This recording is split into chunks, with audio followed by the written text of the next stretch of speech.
예레미야 6장 함께 읽겠습니다. 베냐민 자손들아 예루살렘 가운데로부터 피난하라.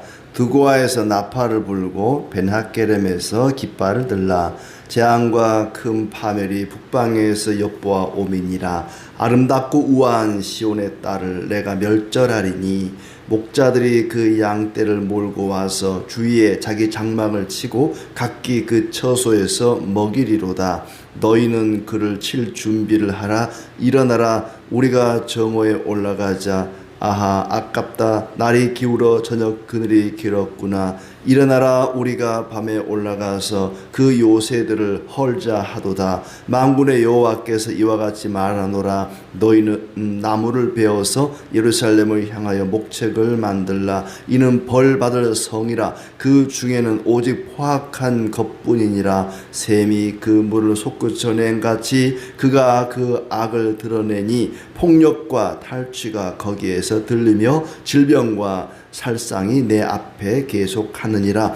예루살렘아, 너는 훈계를 받으라. 그리하지 아니하면 내 마음이 너를 싫어하고 너를 황폐하게 하여 주민이 없는 땅으로 만들리라. 만군의 여호와께서 이와 같이 말씀하시되 포도를 따듯이 그들이 이스라엘의 남은 자를 말갛게 주우리라. 너는 포도 따는 자처럼 내 손을 광주리에 자주자주 놀리라 하시나니 내가 누구에게 말하며 누구에게 경책하여 듣게 할꼬. 보라, 그 귀가 할례를 받지 못하였으므로 듣지 못하는도다. 보라, 여호와의 말씀을 그들이 자신들에게 욕으로 여기고 이를 즐겨하지 아니하니 그러므로 여호와의 분노가 내게 가득하여 참기 어렵도다. 그것을 거리에 있는 아이들과 모인 청년들에게 부으리니 남편과 아내와 나이든 사람과 늙은이가 다 잡히리로다. 내가 그 땅 주민에게 내 손을 펼 것인즉 그들의 집과 밭과 아내가 타인의 소유로 이전되리라. 여호와의 말씀이니라. 이는 그들이 가장 작은 자로부터 큰 자까지 다 탐욕을 부리며 선제로부터 제사장까지 다 거짓을 행함이라. 그들이 내 백성의 상처를 가볍게 여기면서 말하기를 평강하다 평강하다 하나 평강이 없도다. 그들이 가증한 일을 행할 때에 부끄러워하였느냐? 아니라 조금도 부끄러워하지 않을 뿐 아니라 얼굴도 붉어지지 않았느니라. 그러므로 그들이 엎드러지는 자와 함께 엎드러질 것이라. 내가 그들을 벌하리니 그때에 그들이 거꾸러지리라. 여호와의 말씀이니라. 여호와께서 이와 같이 말씀하시되 너희는 길에 서서 보며 옛적 길 곧 선한 길이 어디인지 알아보고 그리로 가라. 너희 심령이 평강을 얻으리라 하나 그들의 대답이 우리는 그리로 가지 않겠노라 하였으며 내가 또 너희 위에 파수꾼을 세웠으니 나팔 소리를 들으라 하나 그들의 대답이 우리는 듣지 않겠노라 하였도다. 그러므로 너희 나라들아 들으라. 무리들아 그들이 당할 일을 알라. 땅이여 들으라. 내가 이 백성에게 재앙을 내리리니 이것이 그들의 생각의 결과라. 그들이 내 말을 듣지 아니하며 내 율법을 거절하였음이니라. 시바에서 유향과 먼 곳에서 향품을 내게로 가져오면 어찌함이냐. 나는 그들의 번제를 받지 아니하며 그들의 희생 제물을 달게 여기지 않노라.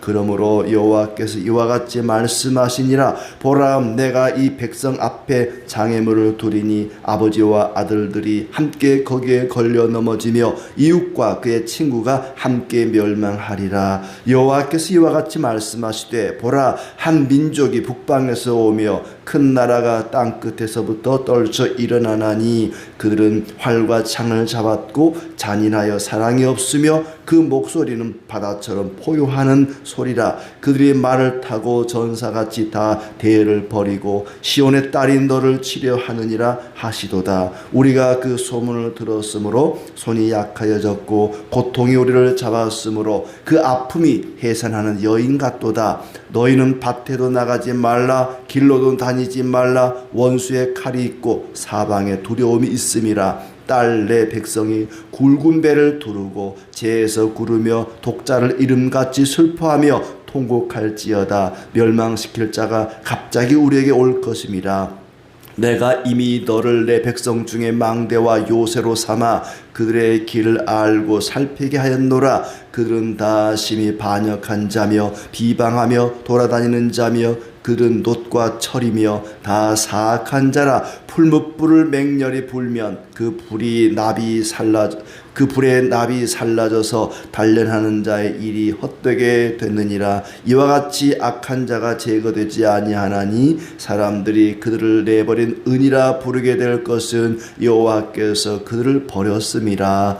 아멘. 네, 오늘도 주님의 은혜와 평강이 가득하기를 진심으로 축복합니다. 예레미야서를 읽다 보니까 한 장의 길이가 꽤 깁니다만은 같은 내용이 계속 반복되고 있습니다. 북방에서 한 민족이 와서 예루살렘을 칠 것이다. 하나님이 그렇게 하신다 하는 것과 왜 그들이 멸망을 당해야만 하는가? 하나님 말씀 듣기를 거절하고 하나님 말씀을 마음에 두지 않고 거역한 것 때문이다. 계속해서 반복하고 있습니다. 너희는 회개하라, 돌이키라. 아주 지겨울 정도로 똑같은 말이 반복되고 있습니다. 심지어 글자 하나 틀리지 않고 반복되는 내용도 뒤에 가면 또 나오고 그렇습니다. 왜 그럴까? 왜 하나님은 계속해서 반복해서 유다 백성들을 돌아오라고 외치는 것일까? 그렇게 외쳐도 돌아오지 않기 때문입니다. 한두 번 말해서 돌아올 것 같으면 이렇게 반복하지를 않죠.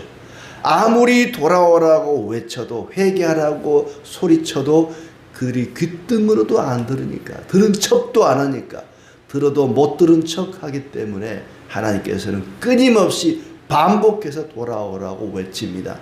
또 한 가지는 그들에게 기회를 주는 거죠. 돌아오라 해서 안 돌아오면 그냥 치면 끝납니다. 그냥 멸망시켜버리고 싹 쓸어버리면 끝나는 일입니다. 그런데도 계속해서 돌아오라고 회개하라고 외치는 것은 기회를 주는 거죠. 이번이 마지막이다. 이번에 안 돌아오면 너희 끝장이야. 그래 안 돌아와요. 그 또 말합니다. 또 말해요. 계속 말한다는 것은 계속해서 기회를 주신다는 거죠. 오늘 6장도 마찬가지입니다. 예루살렘 백성들은 그들의 죄로 말미암아서 하나님의 말씀을 거역한 그 죄로 말미암아서 징벌을 받게 될 것이다. 그렇게 외쳤음에도 불구하고 그들은 아주 한가하게 여유롭게 즐기다가 심각하게 멸망을 당하게 됩니다. 1절에 보시면 예루살렘이 포위가 되었습니다. 베냐민 자손들아 예루살렘 가운데로부터 피난하라. 예루살렘이 포위가 되었으니 이제 끝장이다. 예루살렘도 이제 점령을 당할 것이다. 그러니 피난하라. 어디로 피난하느냐? 드고아로, 벤핫게렘으로. 이 드고아나 벤핫게렘은 예루살렘보다 남쪽에 있습니다. 그러니까 북쪽에서 적들이 밀고 내려와서 예루살렘이 점령을 당하게 될 것이니까 남쪽으로 피난하라는 것입니다. 드고아나 벤핫게렘으로 피난하라. 재앙과 파멸이 북방에서 몰려오니 예루살렘에서 피난하라. 도망쳐 나와라. 아름답고 우아한 시온 딸을 내가 멸망시킬 것이다. 멸절하리니. 목자들이 그 양떼를 몰고 와서 주위에 자기 장막을 치고 각기 그 처소에서 먹이리로다. 지금 북방에서 적들이 쳐내려오고 있는데 이 예루살렘 백성들은 한가하게 아름답고 우아한 모습으로 양떼를 몰고 와서 장막을 치고 그 양떼를 먹이고 있습니다. 답답한 일이죠. 지금 그럴 때가 아닙니다. 빨리 도망가야 됩니다. 이방의 왕들이 군대를 이끌고 쳐들어오고 있는데 한가롭게 양떼나 먹이고 있다는 것이죠. 적들은 주야로 공격을 합니다. 4절 5절에 보면은 야 오늘은 늦었다. 오늘은 안 되겠어. 밤에 야간 공격을 하자. 낮에도 공격하고 밤에도 공격하고. 하나님께서 예루살렘은 벌받은 성읍이라 하고 적들로 하여금 공격하게 하십니다. 그러니까 북방 민족의 공격은 하나님이 하시는 일이라고 할 수 있죠. 예루살렘아 너는 훈계를 받으라. 안 그러면 너는 황폐하게 될 것이다. 그렇게 황폐하게 해서라도 자기 백성을 새롭게 하고자 하는 하나님의 마음이 담겨 있습니다. 계속해서 경고를 한다는 것은 아직도 그들이 회개하고 돌아올 수 있는 기회가 남아 있다는 것이죠. 그럼에도 그들은 반역합니다. 9절부터 15절은 예루살렘 백성들의 반역하는 모습입니다. 포도를 따듯이 이스라엘의 남은 자를 주우리라. 적들이 바벨론 군대가 와서 마치 농부가 포도를 따듯이 계속 포도를 따서 광주리에 담듯이 예루살렘 백성들을 집어 담게 될 것이다. 그런데 예레미야에게도 같은 얘기를 합니다. 예레미야야, 너도 남은 백성을 포도 열매 주워 담듯이 광주리에다가 바구니에다가 계속해서 자주 놀리라. 포도 따는 자처럼 내 손을 광주리에 자주 놀리라. 북방 민족도 쳐들어와서 예루살렘 백성들을 계속해서 포도 열매 따듯이 광주리에 집어넣을 것이고, 또 예레미야도 남은 백성들이 돌아오게 하려고, 구원하려고 계속해서 포도 열매 담듯이 광주리에 집어 담아라. 하나님께서는 이 예루살렘 백성들이 포악을 행한 것처럼 그들이 똑같이 당하게 하십니다. 행한 대로 갚으시는 하나님이십니다. 그들이 백성들을 위해서 열매를 남겨놨어야 합니다. 자비와 긍휼을 베풀기 위해서 포도 농사를 짓는 사람들은 귀퉁이에 있는, 또 저 꼭대기에 달려있는 그런 열매는 남겨둬서 가난한 사람들이 그 열매를 따먹게 해야 합니다. 또 곡식을 심는 사람도 모퉁이에 있는 그런 곡식들은 남겨놓아서 가난한 사람들이 와서 주워 먹게 해야 합니다. 그런데 그런 인정머리 없는 모조리 포도 열매를 다 따버린 것처럼 너희도 적들의 손에 마치 포도 열매 따듯이 그들이 와서 너희를 다 집어삼킬 것이다. 하나님, 내가 이 백성들에게 외쳐도 듣지 않습니다. 제 말을 듣지 않습니다. 오히려 하나님의 말씀을 욕으로 여깁니다. 10절 끝에 보니까는 여호와의 말씀을 그들이 자신들에게 욕으로 여기고 이를 즐겨하지 아니합니다. 하나님 말씀을 하는데 자기들에게 욕하는 것으로 듣는다는 겁니다. 하나님 말씀을 전혀 반가워하지 않는다는 얘기죠. 누가 제 말을 듣겠습니까? 하나님, 이 백성들은 제 말을 듣지 않습니다. 그래도 너는 전하라. 계속해서 전하라고 말합니다. 주님의 진노가 제 속에 부글부글 끓습니다. 그 진노를 거리의 아이들과 청년들에게 쏟으라. 그들의 집과 밭과 아내가 타인의 소유가 될 것이다. 그 이유는 뭐냐? 가장 작은 자부터 큰 자까지 모두 탐욕이 가득하고 거짓을 행하기 때문이다. 탐욕과 거짓, 그것이 예루살렘 백성들이 멸망하게 된 원인입니다. 거기다 한 가지 더, 전혀 부끄러워할 줄을 모른다. 예루살렘 백성들의 죄는 탐욕과 거짓과 부끄러움을 모르는 철면피들이었습니다. 16절부터는 그들이 선한 길로 가지 않았다고 고발하고 있습니다. 선한 길이 어디인지 알아보고 그리로 가라. 그리하면 심령이 평강을 얻을 것이다. 옛적 길 곧 선한 길이 어디인지 알아보고 그리로 가라. 그리하면 심령이 평안할 것이다. 그들이 대답하기를 우리는 그리로 가지 않겠노라. 파수꾼의 나팔 소리도 듣지 않겠노라. 재앙의 원인은 하나님 말씀을 듣지 않고 거역했기 때문입니다. 20절에 보니까 하나님께서는 향품도 받지 않고 번제도 희생 제물도 받지 않겠다고 말합니다. 예배가 우리의 죄를 속죄하지 못합니다. 회개하고 삶을 고쳐야지, 마음을 새롭게 하고 삶이 변해야지 하나님이 기뻐하시지, 예배만 드린다고, 희생 제물만 갖다 드린다고, 외국에서 들여온 고급 향품만 갖다 드린다고 해서 그들의 죄가 사함받는 것이 아닙니다. 예배가 죄를 속하는 것이 아니라 그들이 성령의 은혜로 마음을 새롭게 하고 행실을 새롭게 해야만 하나님의 은혜와 평강이 임하는 것이죠. 그래서 북방에서 한 민족이 쳐들어올 것이다. 잔인하고 전사같이 소문만 들어도 손에 팔에 맥이 풀릴 정도로 그들은 강력한 군대다. 너희는 해산한 여인처럼 불안하고 괴로워할 것이다. 멸망시킬 자가 갑자기 나타날 것이니 슬퍼하며 통곡하라. 너희가 연약한 백성들을 고아와 과부를 압제하고 불의를 행한 것처럼 이제 너희가 되갚음을 당할 것이다. 그들은 반항하는 자요 모함하고 돌아다니며 놋과 철같이 완악하고 사악한 자들이었습니다.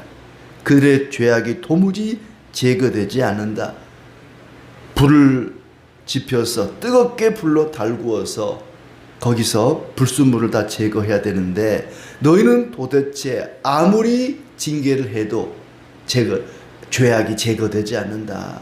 아무리 뜨거운 불을 지펴도 불순물이 제거되지 않은 것처럼 그래서 너희는 버린 은이 될 것이다. 그들을 내버린 은이라 부르게 될 것이다. 여호와께서 그들을 버렸음이라.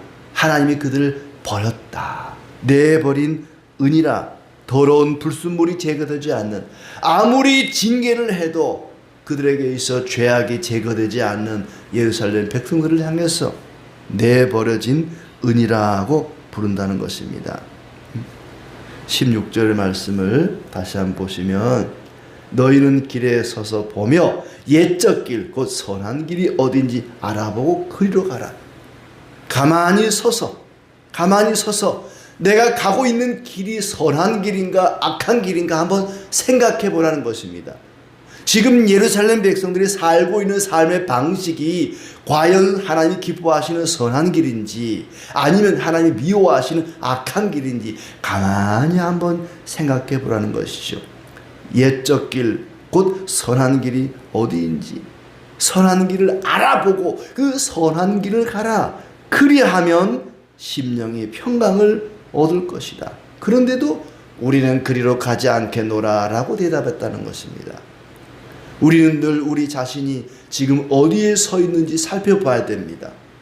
내가 가고 있는 이 길이 바른 길인지 내가 잘못된 길을 가고 있지는 않은지 항상 말씀 위에 서서 옛적 사람들에게 물어보는 겁니다. 말씀 성경 속에는 옛사람들 아브라함이나 이삭이나 야곱이나 모세나 이 옛사람들이 걸어갔던 길이 나와 있습니다. 다윗이 걸어갔던 길도 나와 있고 바울이 걸어갔던 길도 나와 있습니다. 옛적 사람들이 걸어갔던 그 길을 통해서 과연 나는 바른 길을 가고 있는지, 내가 한참 길을 가다가 이 산이 아닌가벼, 이 길이 아닌가벼, 그럼 돌아서야죠. 잘못된 길로 갔음에도 불구하고 계속해서 그 길을 고집하는 사람은 참으로 어리석은 사람들입니다. 이스라엘 백성들, 예루살렘 거민들은 자기들이 지금 어떤 길을 가고 있는지 돌아보지도 않고 잘못된 길로 가고 있음에도 불구하고 나는 돌이키지 않겠습니다. 아주 고집이 셉니다. 황소고집입니다. 잘못된 길을 가고 있는지 살펴보고 잘못된 길 가고 있으면 돌이켜야 되는데 잘못된 길 가고 있는지 돌아보지도 않고 알면서도 돌아서지도 않습니다. 전혀 위험을 감지하지 못하고 있습니다. 마치 엄마 뱃속에 있는 어린아이가 지금 바깥에서 어떤 일이 일어나고 있는지 어떤 위험이 어떤 폭풍우가 몰아치고 있는지 뱃속에 있는 아이는 전혀 그 위험을 감지하지 못하는 것처럼 예루살렘 백성들은 지금 자기들이 얼마나 위험한 상황에 처해 있는지 전혀 위험을 감지하지 못합니다. 하나님께서 계속해서 경고하고 질책해도 자기들이 걸어가는 길이 옳은 길인 줄 알고 돌이키려고 생각하지도 않습니다. 버림받은 이방인에게나 보일 수 있는 그런 모습들입니다. 그것은 곧 우리의 모습이기도 합니다. 하나님께서 왜 예레미야의 말씀을 오늘 우리에게 주시는가? 내가 가고 있는 길이 바른 길인지 그릇된 길인지 살펴보고 돌아서라는 것입니다.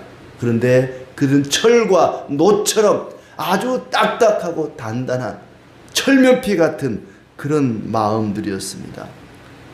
예수 그리스도의 십자가의 보혈로 성령의 은혜로 우리를 새롭게 하지 않으면 우리는 돌이키지 않습니다. 돌이킬 수가 없습니다.